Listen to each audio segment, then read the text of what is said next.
Buenos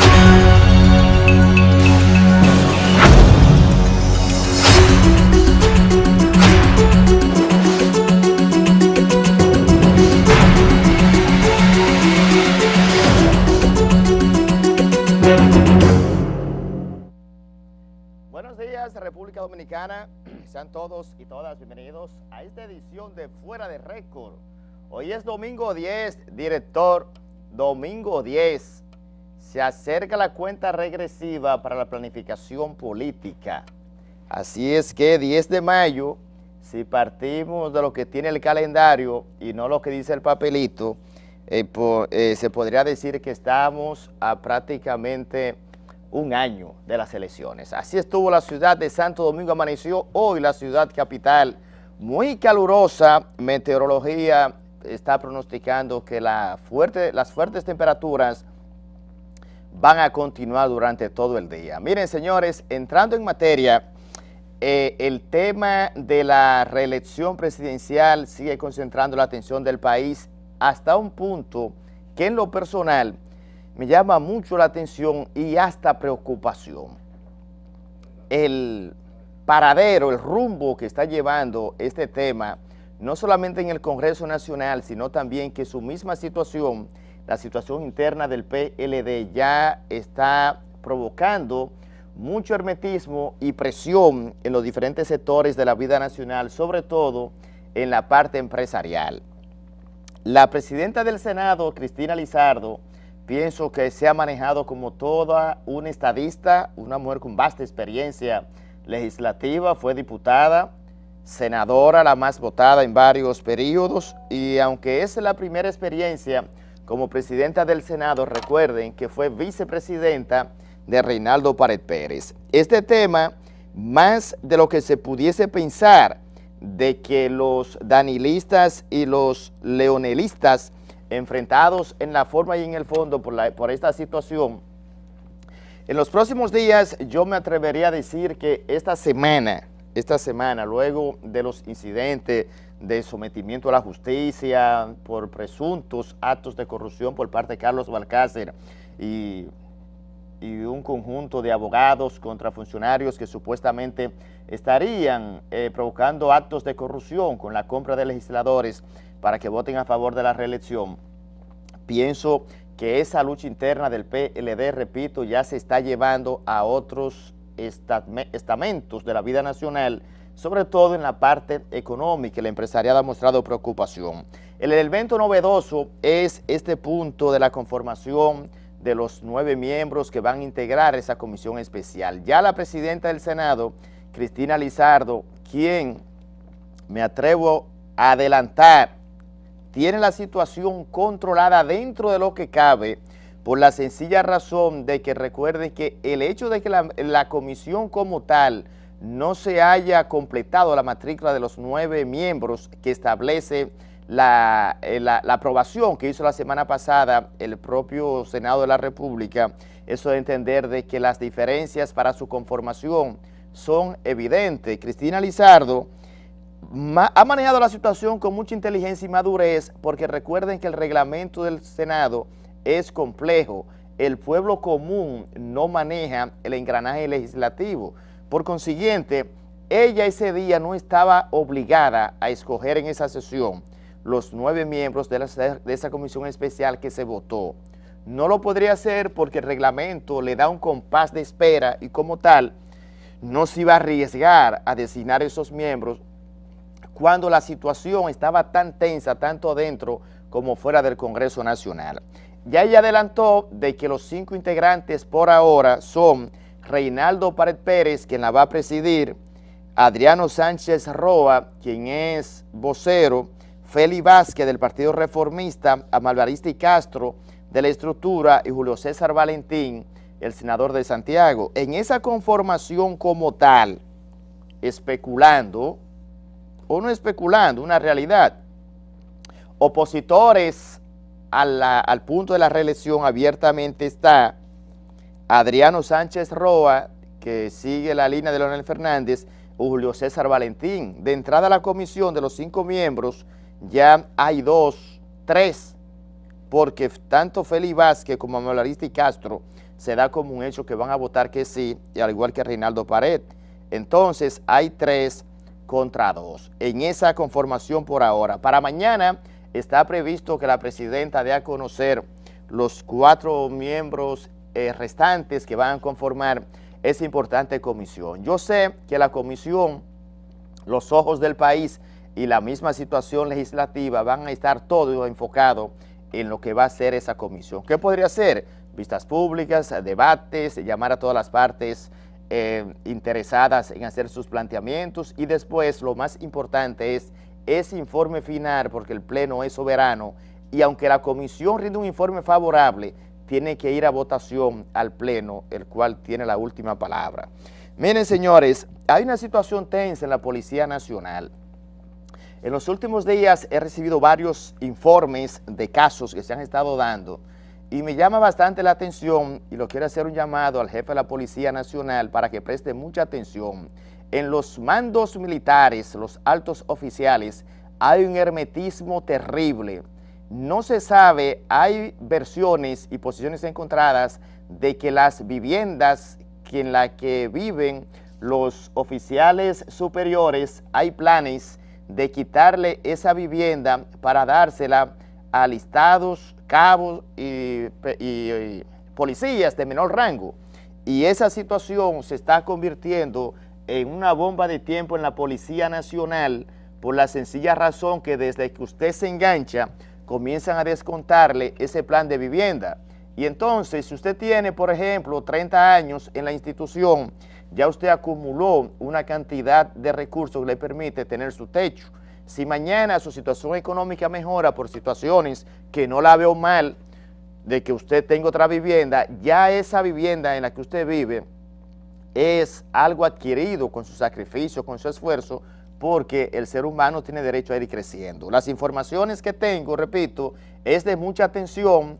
En los próximos días podrían darse situaciones hasta de protesta, sobre todo de los generales, oficiales superiores que están en retiro, porque algunas de esas viviendas también son ocupadas por oficiales que ya están en retiro y otros que están activos, y por consiguiente entienden de que eso no sería posible, porque luego de 30 años, 40 años, 25 años, toda una vida que usted le estén descontando de su salario para ese plan de vivienda, salirle ahora que se la van a quitar para dársela al listado que no tienen, eso podría provocar una situación de mucho hermetismo y de mucha confusión en una institución que por su naturaleza misma nunca los ánimos están color de rosa. Vamos a la pausa. Miren, la próxima semana hay una situación también bien delicada. El tema salarial es un punto muy importante. Para la próxima semana está convocado el Comité Nacional de Salarios. Los sindicalistas han arreciado su lucha en procura de un 30, de un 35% de aumento salarial, y por consiguiente eso también es un tema que en la semana que se avecina, ya a partir del miércoles, jueves, martes, a partir de pasado mañana, ya la situación, la postura de las centrales sindicales es arreciar su lucha en demanda de ese aumento salarial, que dicho sea de paso, el sector empresarial se ha mantenido con prudencia, buscando un bajadero, altas y bajas en las posiciones encontradas entre las centrales sindicales, por la sencilla razón de que esa correlación de fuerza y la misma postura de la ministra de Trabajo, Maritza Hernández, una postura diplomática. Pienso también que aunque la ley, eso es lo que faculta, el Estado como tal, el Ministerio de Trabajo, la ministra, el que esté, sin importar la posición, es un tema histórico, siempre se ha manejado con mucha ambivalencia. Yo reconozco que el aumento salarial es necesario, sin embargo, hay empresas que por su misma característica y la situación de estructura en el país no estarían en esas condiciones de poder realizar un aumento salarial en esa proporción. Bueno, si se suma esa parte a la misma situación de energía, empleomanía, TCS, el tema de los impuestos y TEBIS, el anticipo, que para mí es una de las estafas más grandes que se ha hecho en la historia de la República Dominicana, porque es como usted hacer un asalto a mano armada, pero que después usted quedaría descargado. Esa es una simple panorámica de lo que yo pienso que son los anticipos en las empresas, sobre todo en la micro y mediana, donde hacen mayor impacto negativo. Vamos a la pausa. Recuerden que usted puede continuar con nosotros, seguirnos a través de todas las redes sociales. Ahí estamos sumamente activos, llevándole las mejores informaciones. Al regreso, vamos a conversar con el presidente de la Asociación de Industriales de Herrera y la provincia de Santo Domingo, Antonio Taveras Guzmán. Tema salarial, tema energético, eso y mucho más en este programa, este domingo 10 de mayo, a casi un año de las elecciones, el conteo regresivo. A la pausa y no se muevan.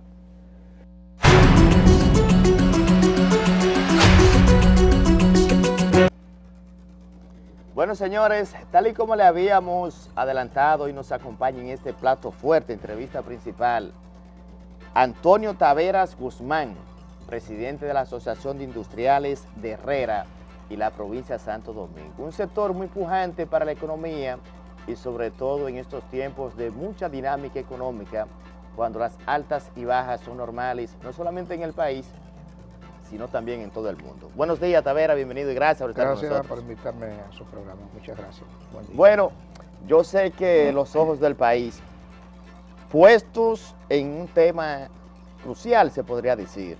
Para el próximo 13 está convocado el Comité Nacional de Salarios. Hay varias posiciones encontradas. Los sindicalistas han amenazado con varias protestas en demanda del aumento salarial de un 30%. La situación al día de hoy, ¿qué le parece? ¿Qué lectura? ¿Ya ustedes tienen un diagnóstico, un levantamiento hecho? Mire, lo que nosotros hemos planteado es que las posiciones radicales hay que deponerlas. Hay que sentarse en la mesa de conversación, viendo el problema en términos generales e integrales.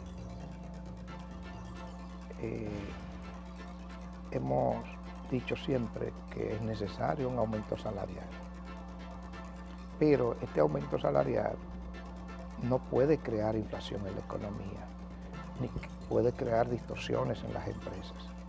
O sea, es una situación donde usted a veces tiene que decidir entre dos cosas que no están bien, decir dos cosas malas, entonces hay que decidir por las más positivas entre los malos, ¿no? Con esto quiero decir es que las empresas dominicanas están pasando por momentos de bastantes dificultades en términos de su productividad y en términos de todas las trabas que hay en este país para producir. Eso es una situación, pero por otro lado también los trabajadores están pasando por situaciones incómodas y difíciles, donde el salario no le permite vivir. Entonces también eso es inhumano y también eso hace que el pueblo dominicano como consumidor, desde el punto de vista del consumidor, tenga menos capacidad para consumir.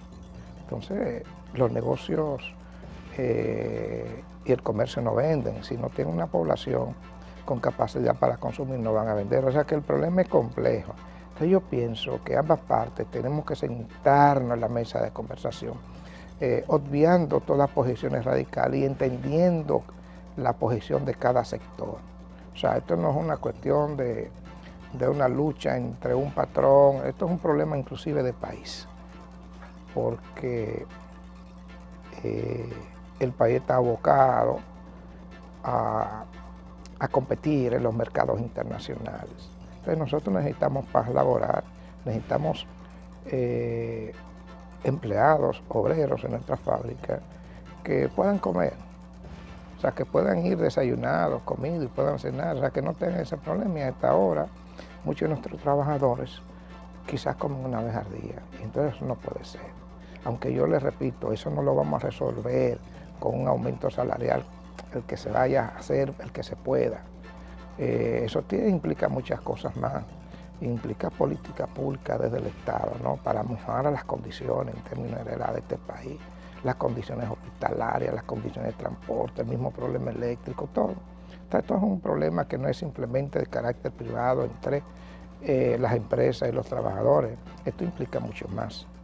Usted ha planteado un tema sumamente interesante. Usted dice algunas limitaciones y también plantea de políticas integrales, o sea, el aumento solo no sería suficiente, sino un plan integral. Claro. Cuando hablamos de ese plan integral, ¿de qué hablamos? O sea, ustedes, por ejemplo, un condicionante sería, aumentamos tanto, pero necesitaría el sector tanto, para dentro de ese esquema piramidal, se podría decir, el efecto cascada, aumento salarial y políticas públicas que vayan en consonancia con Sí, eso mire, que me acaba de plantear. a lo que yo me refiero es que usted pudiera hacer un aumento salarial de lo que sea, un 15, un 18, un 20, hasta un 30. Pues si no hay políticas públicas que ayuden a ese salario, entonces ese salario pronto va a quedar igual, ¿no?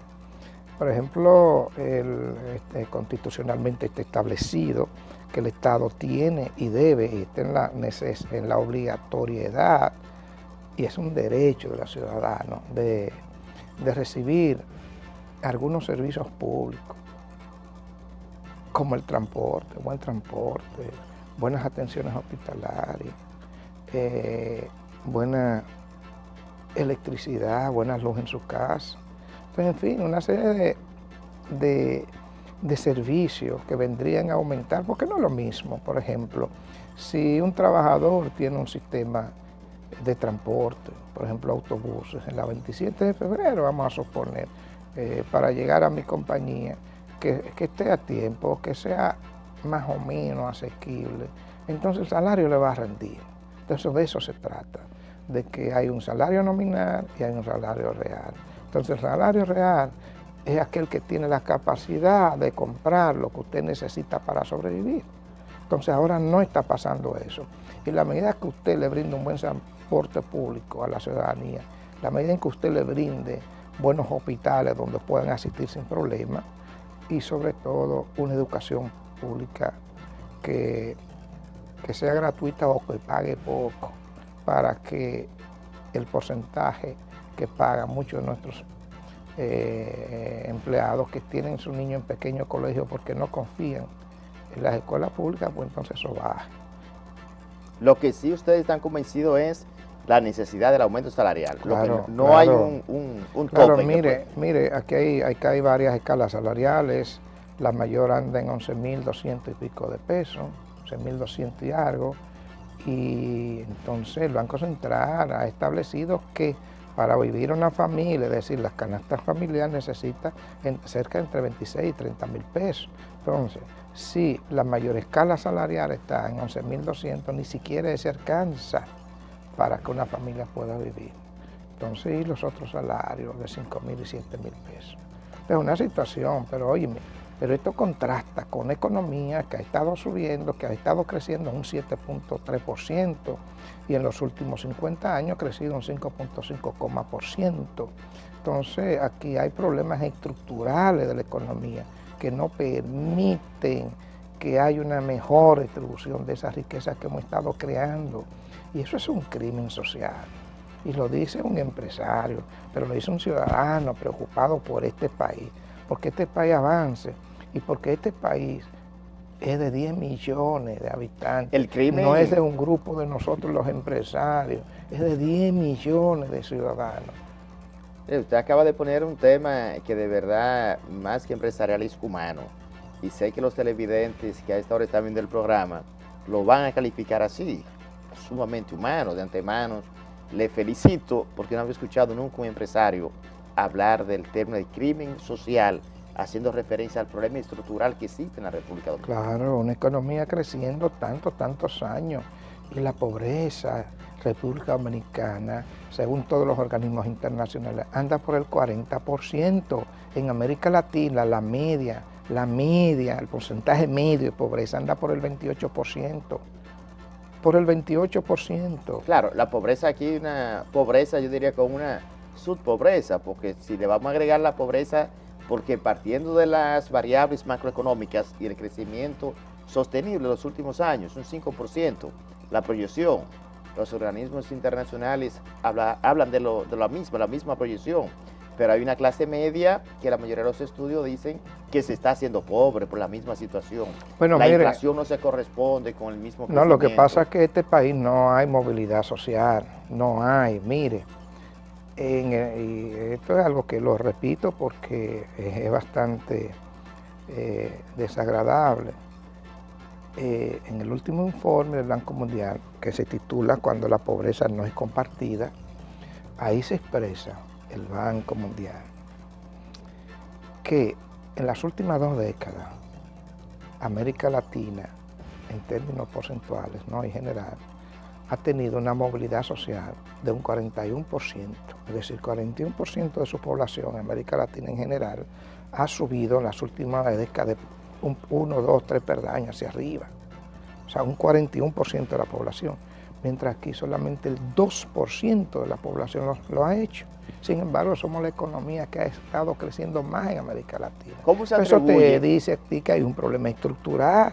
¿Cómo se explica ese desfase, se podría decir, Aquí hay muchas conceptual? explicaciones, mira, hay muchas explicaciones para eso, muchas explicaciones.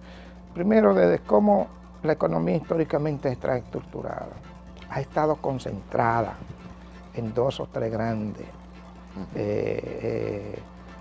negocios, ¿te entiendes? Aquí, por ejemplo, tenemos una economía de mercado y el mercado no funciona como debe de funcionar. Aquí de repente la Constitución establece que no debe haber monopolio, pero aquí hay muchos monopolios, aquí hay monopolio. Entonces, Pero monopolio en el sentido, pero como limitante el monopolio. Los monopolios bueno, aquí permitido. Por ejemplo hay grupos empresariales que te manejan desde el empaque hasta la mudanza, ¿me entiendes? Entonces aquí, claro, aquí por ejemplo, de repente, aquí miren por ejemplo, el 99% de las empresas, el 98% de las empresas son medianas y pequeñas empresas, el 60% son microempresas. Entonces, las microempresas ayudan mucho con el problema del empleo, pero también esas micro no, generalmente mueren antes de los 5 años, por diferentes razones. Primero, porque no encuentran un ambiente para crecer, y el ambiente para crecer, con esto te digo, que el Estado tiene que cumplir su rol. O sea, yo no estoy diciendo que el Estado le dé nada a nadie, pero que cumpla con su rol, porque nosotros pagamos nuestros impuestos para que el Estado cumpla con su rol. Y está establecido, repito, constitucionalmente, que uno de los roles del Estado es proporcionar servicios adecuados, ¿te entiendes? Para que haya un clima de negocio y un clima de convivencia en la sociedad correcto. ¿Están conformes usted en la actualidad con ese papel del Estado? Mire, esto no es un problema de gobierno, ni de Danilo Medina, ni de Leonel, no, esto es un problema de Estado, un problema de cómo ha estado estructurada la economía de este país. No significa que los gobiernos, entonces, después de la muerte de Trujillo, cuando nosotros venimos de un crecimiento económico, que la industria azucarera era nuestro soporte, después de eso se hizo el cambio a la Han fracasado franca. en términos sociales. Hemos avanzado, óigame, hemos avanzado porque vivimos en este país, hemos avanzado en muchos aspectos, pero en términos sociales seguimos muy retrasados. Bueno, la economía entonces al día de hoy, dicen los informes, dependemos del sector de las telecomunicaciones, que es el que más ha crecido, el sector zona franca, entre comillas, se puede decir colapsado a media, y entonces un sector productivo, como el tema energético, una serie de aspectos, y usted plantea otro tema interesante de que, bueno, ese fracaso significaría una revisión del modelo implementado por los gobiernos de turno. Mire, nosotros ya estamos hablando prácticamente no de los problemas de nuestras empresas, estamos hablando de los problemas del país. Yo pienso que nosotros hemos estado fracasando en términos de políticas sociales en el país, y eso lo dicen los últimos informes de los organismos internacionales, pero también el gasto social de este país es de los más bajitos en América Latina, que aumentó un poco con el 4% de educación, pero usted no puede vivir en un país donde invierta menos del 2% en salud, menos del 2% en salud, donde usted no puede, una situación, por ejemplo, el problema habitacional de este país, que es grave, ¿entiende? Entonces usted toma renglón por renglón, porque señores, el desarrollo no es elevado, el desarrollo no es un metro, el desarrollo tiene que partir de la gente, de la persona. Y si los organismos internacionales te dicen, usted tiene un 40% de pobreza, mientras que en América Latina la media es un 28%, entonces usted tiene problemas, usted tiene que revisarse. Entonces, en ese ambiente tampoco las empresas. Nosotros tenemos, mire, el mercado interno, que es un mercado que si tiene un 40% de pobreza, va a consumir poco. Pero también tenemos un mercado internacional que es muy competitivo. Solamente con el acuerdo de libre comercio, con el DERECAFTA, nosotros tenemos ahí un mercado de 300 millones a donde podemos acudir. Pero ¿qué pasa? Nosotros con todos estos problemas estructurales que tiene esta economía, o sea, se nos está haciendo cada vez más difícil competir. Entonces tenemos nosotros que preparar nuestras empresas para competir en ese mercado. Miren, hay un aspecto importante, el tema de la reclasificación, del tema del aumento salarial, el tema de Haití y el tema energético, 3 aspectos vitales al día de hoy para el desarrollo industrial y empresarial de la República Dominicana. Guárdeme esa respuesta ahí, vamos a la pausa y estamos conversando en esta entrevista central. Antonio Taveras Guzmán, presidente de la Asociación de Industriales de Herrera y la provincia de Santo Domingo. Vamos a la pausa y ya volvemos.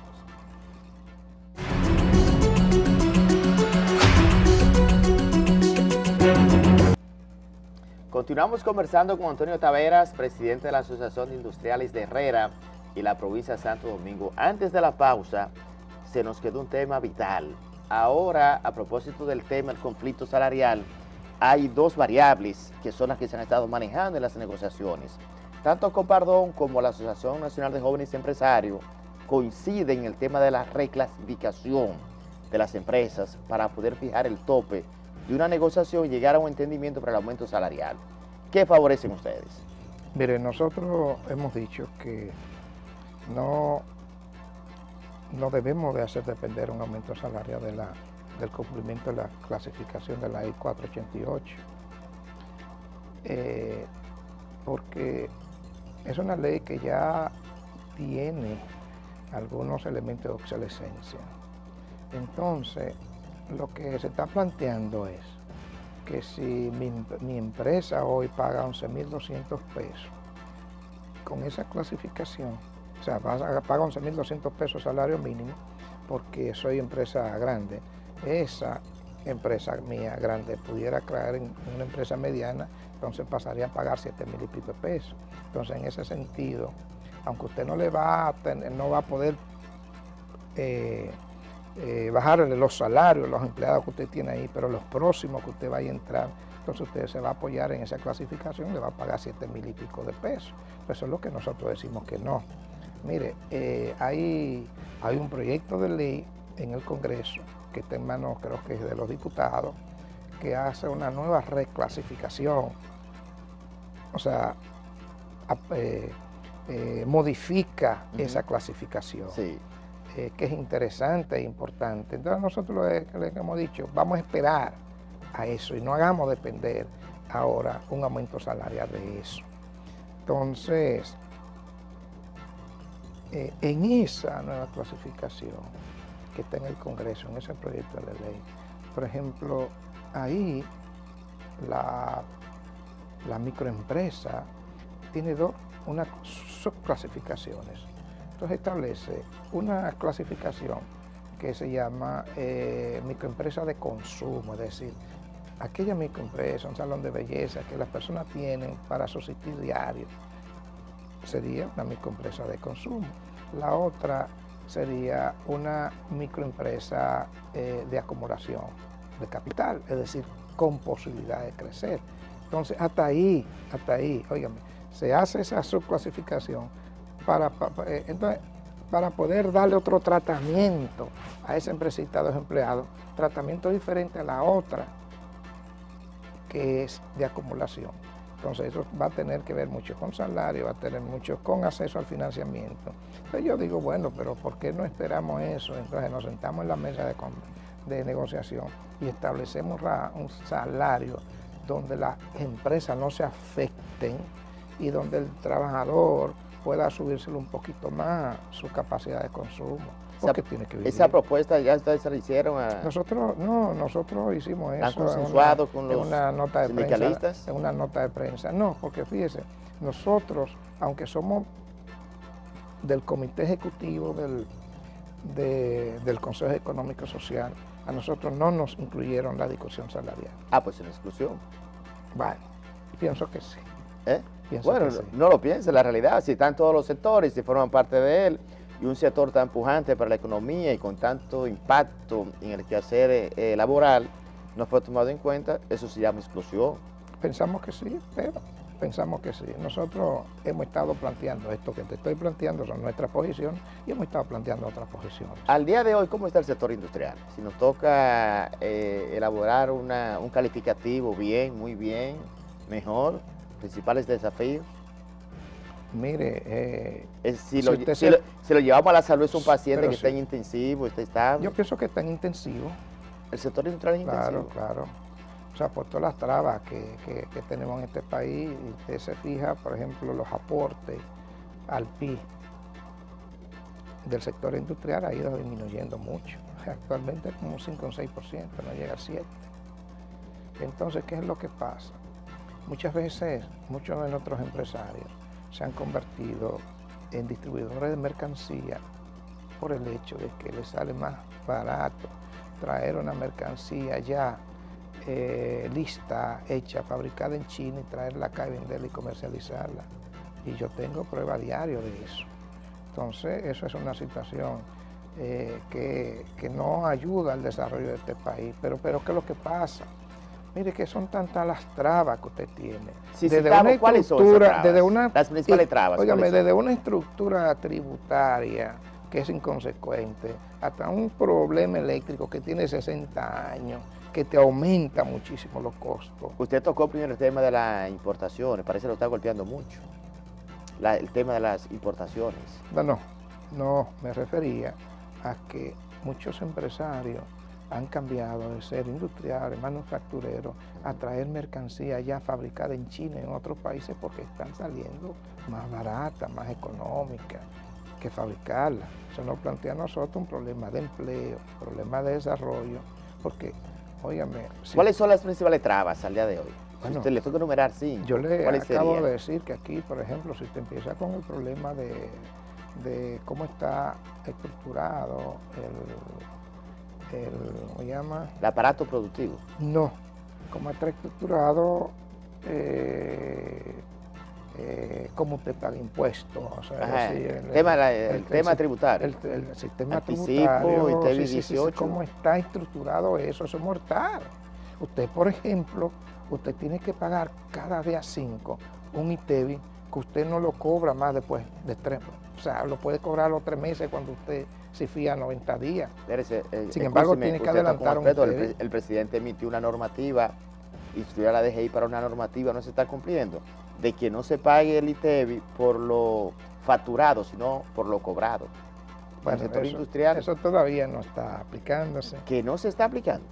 ¿Y por qué? Dice por lo facturado. O sea, que antes usted facturaba y tenía que pagar el ITEVI. No. Pero hay después... que pagar su ITEVI, de que usted facture, usted paga su ITEVI a los días 5. Los días 5, usted tiene que pagar su ITEVI, cobre o no cobre.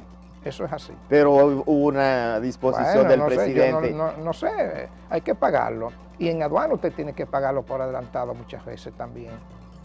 ¿Es así? No, pero espérese, usted está planteando algo gravísimo. Que eso es grave, eso es lo que está establecido. Sí, pero recuerde que hubo una posición cuando se hablaba del pacto, el pacto fiscal. Bueno, pero ese pacto no se ha dado. No se ha dado, pero a raíz de la presión que hubo del sector empresarial e industrial, se tomó esa decisión.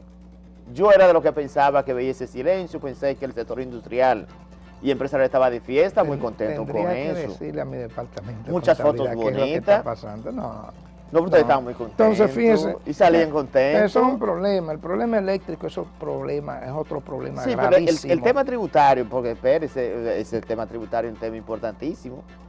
Porque el ITEVI, por ejemplo, si se sigue cobrando así más el tema de los anticipos, más la TCS.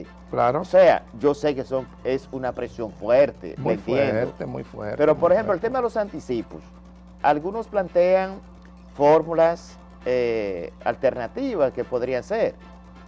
Si a ustedes les toca, por ejemplo, un planteamiento hacia el Ejecutivo o llevar ustedes como sector un plan Mire, al lo que Congreso pasa, Nacional. mire, eso es tema de una gran reforma fiscal que aquí hay que hacer, una gran reforma tributaria que hay que hacer, que inclusive está planteado en la Estrategia Nacional de Desarrollo, que es una ley. Es una ley. Entonces es un tema para ahí, pero nosotros pensábamos que esa discusión sobre una nueva reforma tributaria la íbamos a empezar ya.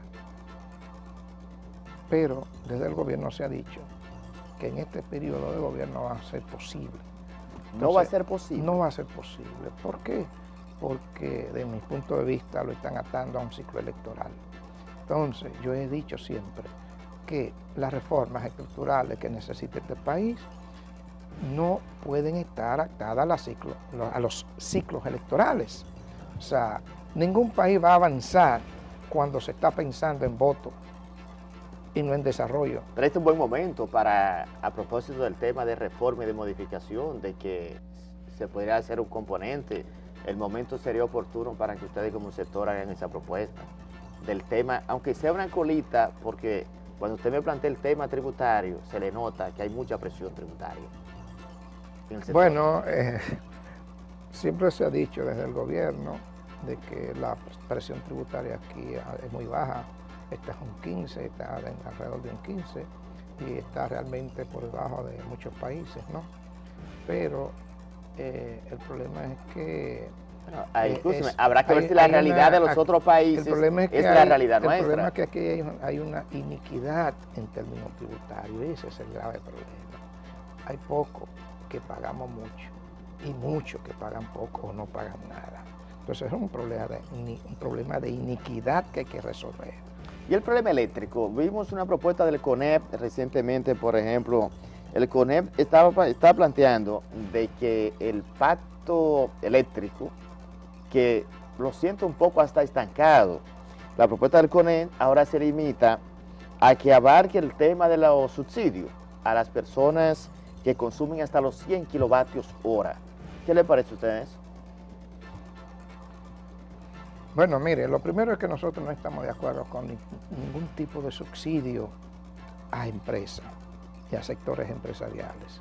Ahora, por la misma situación de carencia de esta población, el Estado debe de focalizar algún tipo de subsidio hacia sectores que son, repito, muy carenciados. Ahora, este debe ser un subsidio muy focalizado y un subsidio donde tenga programado un término, porque la gente no puede vivir en estado carenciado toda la vida, entonces no puede acostumbrarse a que el Estado le dé nada. Pero yo pienso que sí, que pudieran dar por los 75, 100 kilos, por ahí, un subsidio que el Estado le dé a algunos sectores carenciados, claro. No es pretender que la sede, sea estatal o sea privada, le den eso al Estado para que el Estado no le pague. Bien podría ser el mismo llamado bono luz, ¿entiendes? Algunas personas que se le den. Pero repito, tiene que ser bastante focalizado, porque fíjese lo del PRA, ¿se acuerda del PRA? Sí, el programa de reducción de apagones. Sí, pero muchas empresas pequeñas se mudaron a los barrios que daban ese subsidio. Entonces, eso es trampa. Entonces el Estado tiene que buscar solamente subsidiar a aquellas personas que lo necesiten y por un tiempo determinado. Y en el caso del sector industrial, el que usted representa, ¿cómo afecta, o sea, al día de hoy, un diagnóstico de situación del tema eléctrico? Imagínense, totalmente. Lo primero es que tenemos una energía bastante costosa. Segundo, muy deficiente. Tercero, nosotros tenemos que tener 2 y 3 plantas en nuestras empresas también, porque al ser tan deficiente este servicio y comprar gasoil bastante caro también, aunque ahora está un poco más barato, pero usted tiene que convertirse también en un productor aparte en su planta de producción para poder producir lo que usted produce. Eso es un costo que otros países no lo tienen. Una variable, en cierto tomar en cuenta. El tiempo se nos está terminando, no me quiero ir sin el tema haitiano.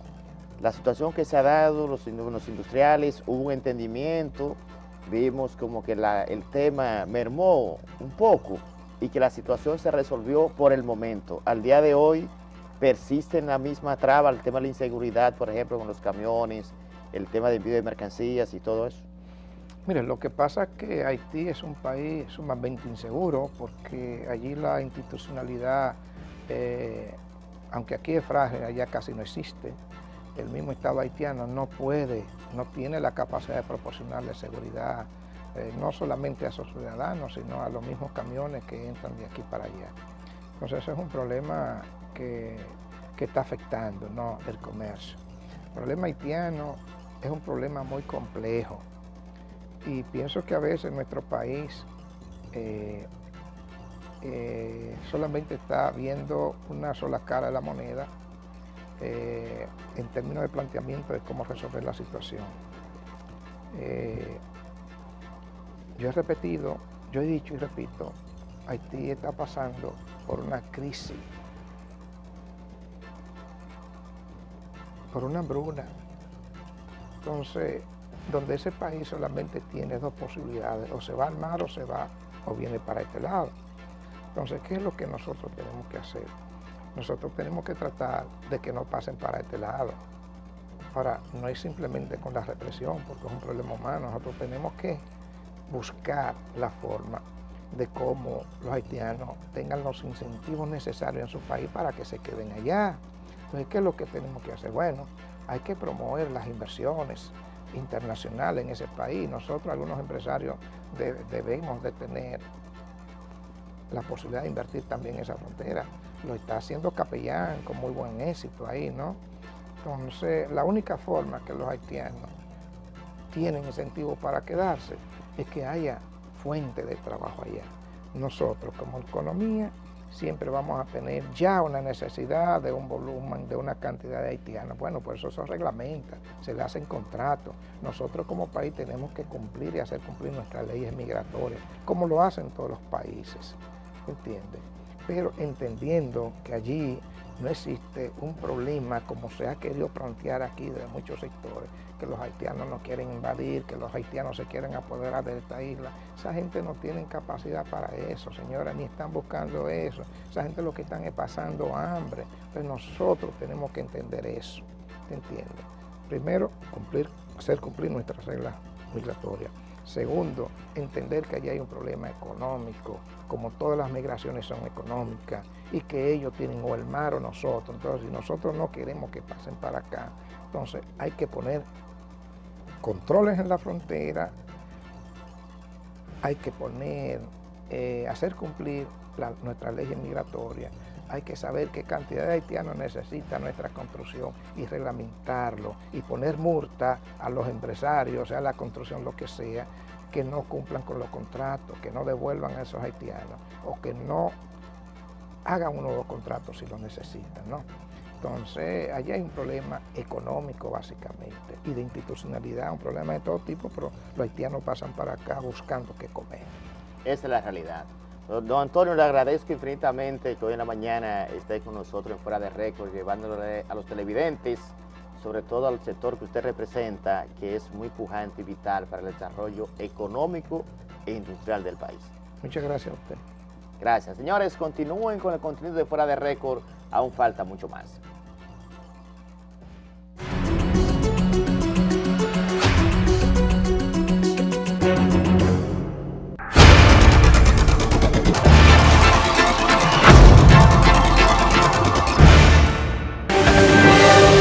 Más adelante le voy a tener detalles de la situación política porque hay una información que se ha estado filtrando en los últimos días en las redes sociales y ya me la confirmaron, el tema del papelito de Leonel.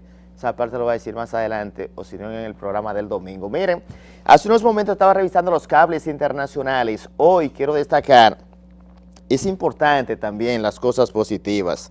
La República Dominicana ayer finalizó en la ciudad de Pereira, en Colombia, un evento importantísimo que tenía que ver con el tema de la aseguradora y la agropecuaria en la región. En ese evento internacional, donde habían delegaciones de varios países, salió a relucir, de acuerdo a los cables internacionales, Pero esta información fresquecita la quería compartir con ustedes. Miren, esa persona que está en pantalla, ese es el representante de la aseguradora Swiss, que es una reaseguradora de mucho prestigio en el mundo. El director de esa empresa para África, Américas y Asia, el señor Reto Swider, respaldó públicamente en ese evento y felicitó a la República Dominicana por el avance que ha tenido en el tema de la aseguradora agropecuaria. Y como la agropecuaria es un tema importantísimo en la República Dominicana, no solamente por el impacto que le ha dado el presidente Danilo Medina por la forma de manejarse el apoyo a la agropecuaria,